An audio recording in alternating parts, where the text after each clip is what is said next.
Hola, espero que estés súper bien. Antes de que comience la clase, quiero mostrarte dónde están las preguntas en cada video. Te recuerdo que subimos las clases por materia. Al seleccionar un video, te vas a la parte de la descripción, donde vas a ver un pequeño mensaje para ti, así como te decimos de qué materia trata el video y qué tema abarca. Enseguida verás dos enlaces. El primero es el libro en el que se basó el tema para la clase y el segundo es para que puedas descargar el libro en un archivo PDF. Después ya estarán las preguntas que debes responder. Si sigues leyendo la descripción, tendrás los enlaces a nuestro sitio web oficial y a nuestra fanpage de Facebook, donde también subimos muchísimo contenido, y el correo electrónico con el cual te puedes poner en contacto con nosotros. Al final damos los créditos a los autores de todo el material que ves en el video, incluidos sus links oficiales. Ahora sí, comienza tu clase.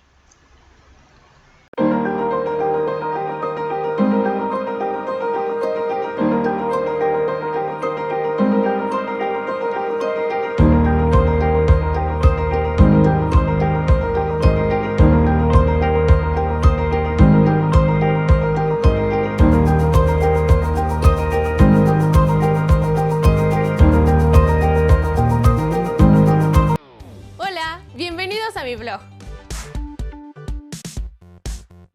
En esta ocasión ilustraremos mediante el plano cartesiano la multiplicación de números enteros. Analizaremos qué pasa cuando los elementos de nuestra multiplicación tienen diferente signo y cómo podrían observarse las leyes de los signos mediante un segmento de recta en el plano cartesiano. Primero ubiquemos las coordenadas de algunos puntos de la recta. Por ejemplo, menos 6, 18, menos 1, 3. Por último, 4, menos 12. Observa que en esta tabla hay algunos valores de x. ¿Puedes encontrar la coordenada faltante de cualquier punto de la recta? Por ejemplo, ¿cuál es la otra coordenada de un punto si se sabe que x es igual a 20? ¿Qué tuvimos que hacer para obtener la segunda coordenada? Si tenemos el punto con coordenadas 5, menos 5, ¿pertenece o no a la recta? ¿Por qué? ¿Y el que tiene como coordenadas 8 menos 22, pertenece a la recta? ¿Por qué? ¿Y el punto con coordenadas 11 menos 33? Como podemos darnos cuenta, hay una regla de correspondencia que hace que se genere la recta. En nuestro caso es y igual a menos 3 por x. Para demostrarlo, le damos a x cualquier valor. En este caso, valdrá 7.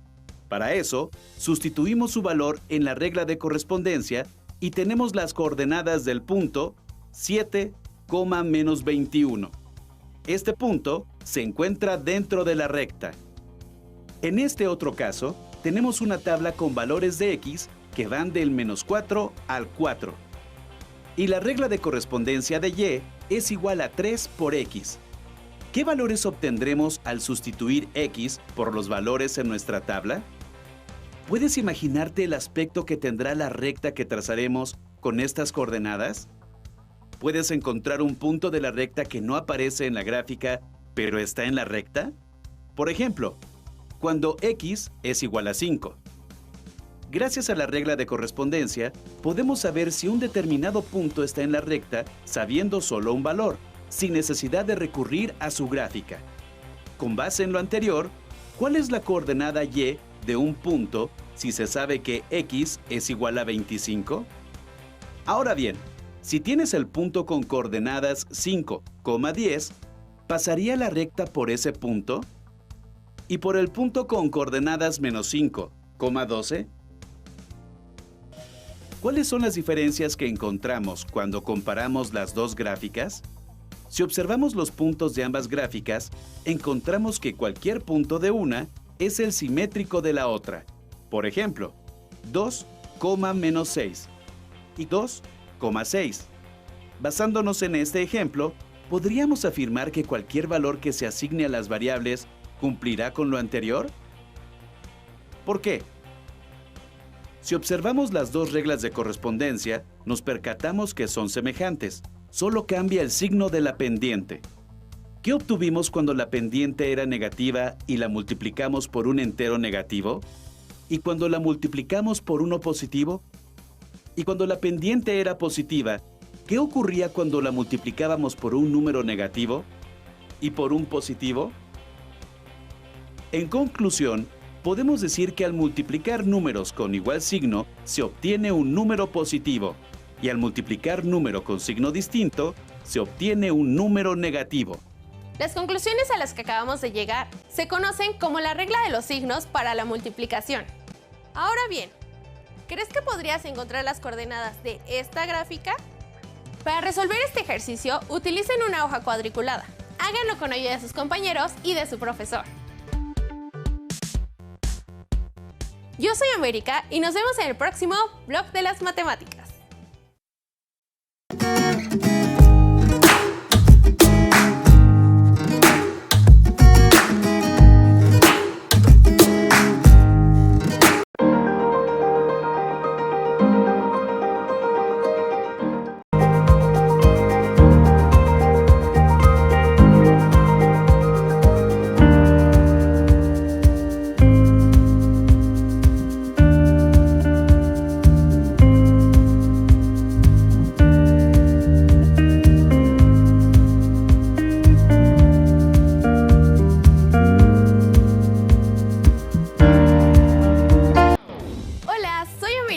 Bienvenidos al Blog de las Matemáticas.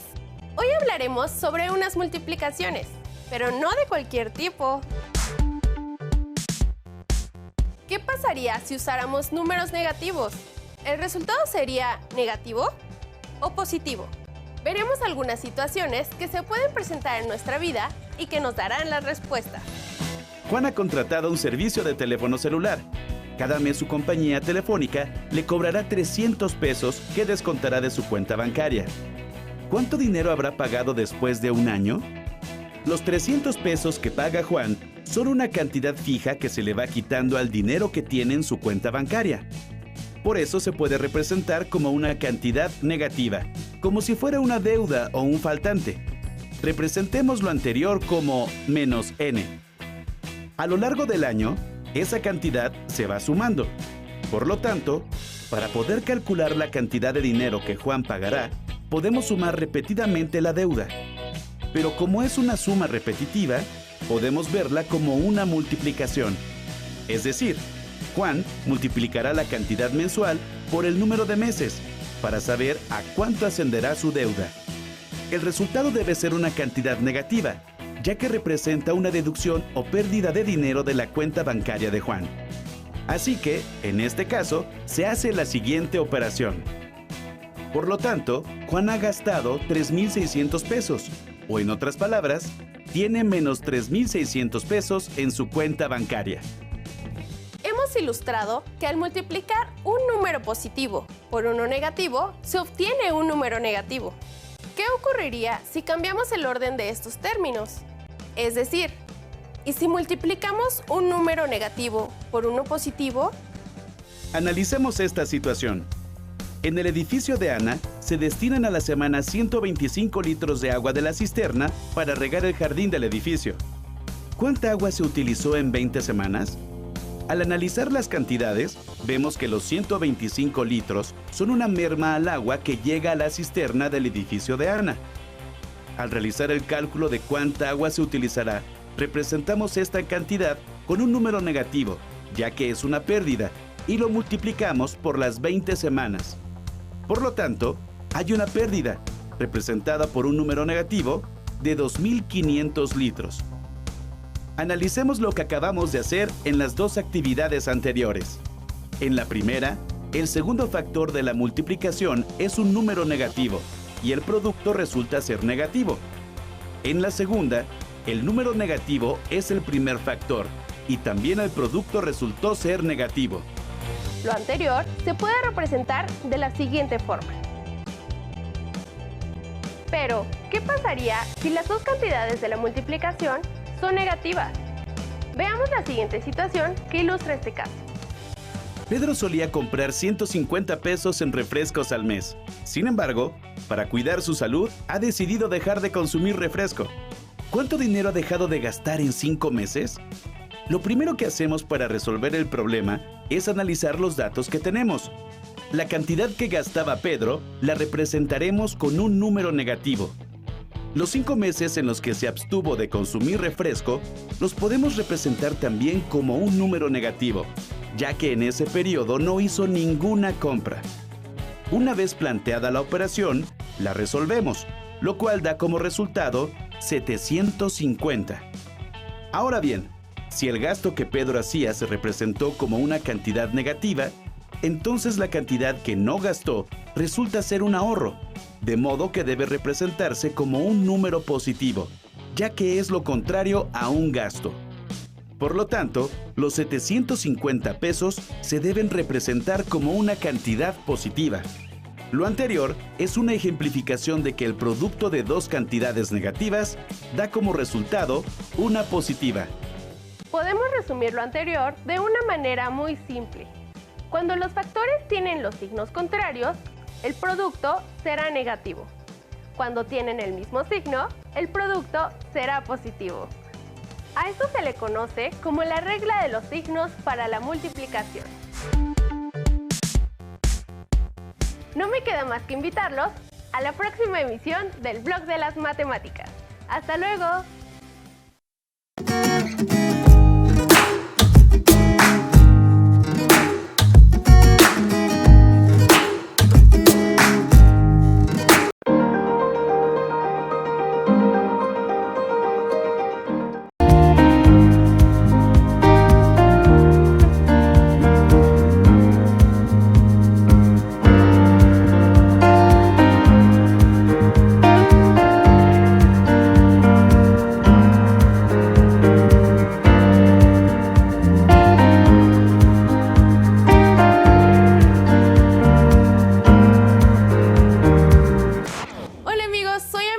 Estudiante de Matemáticas de la Facultad de Ciencias de la UNAM, y les doy la bienvenida al Blog de las Matemáticas.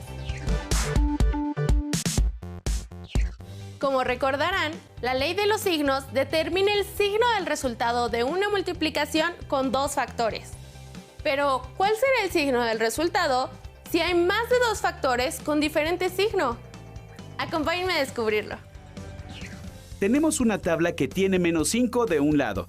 Este número lo vamos a multiplicar las veces que lo indique la cara de un dado.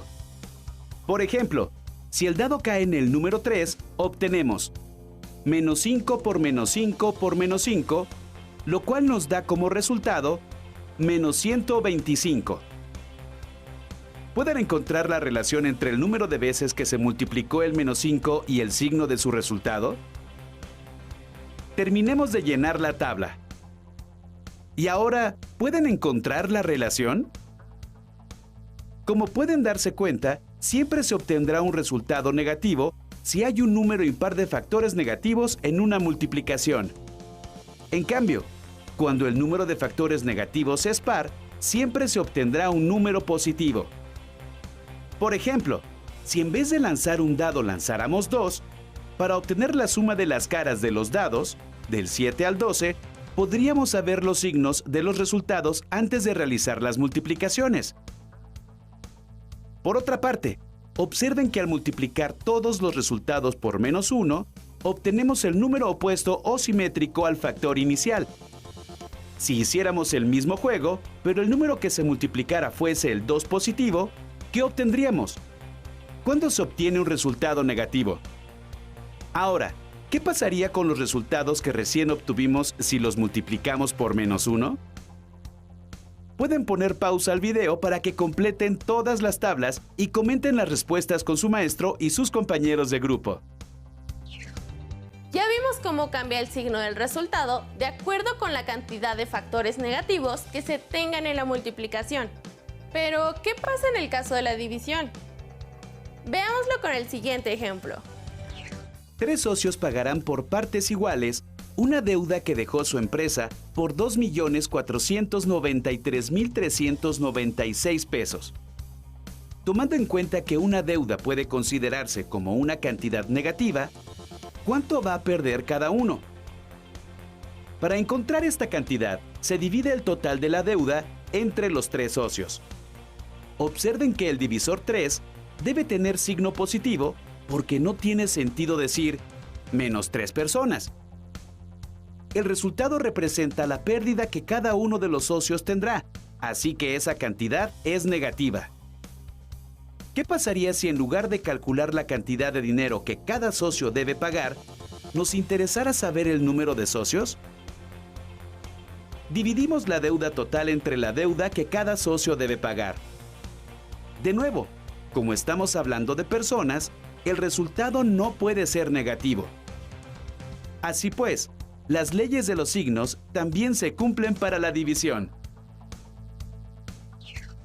En la multiplicación, si hay un número impar de factores negativos, entonces el resultado siempre es negativo.